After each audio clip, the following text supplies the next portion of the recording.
Pemirsa, kerusakan pada pedestrian Jalan Gajah Mada dan Pasar masih nampak seperti di depan BRI. Anggaran penataan masih tahap perencanaan yang belum ada kepastian kapan pengerjaan fisik akan berjalan. Padahal lokasi ini menjadi kawasan wisata heritage di Kota Denpasar.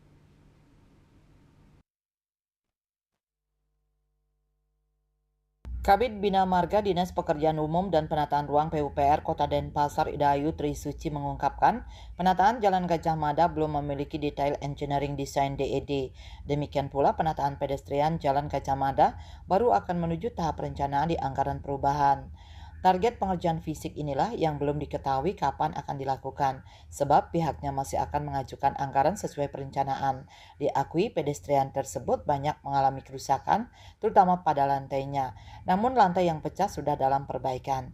Dikatakan Dayu Trisuci, penataan nantinya tergantung anggaran yang diajukan. Sebab untuk tahun ini dipastikan anggaran untuk penataan Jalan Gajah Mada memang belum ada. Dia juga tidak berani menjamin jika pelaksanaan fisik bisa dilakukan di tahun 2025.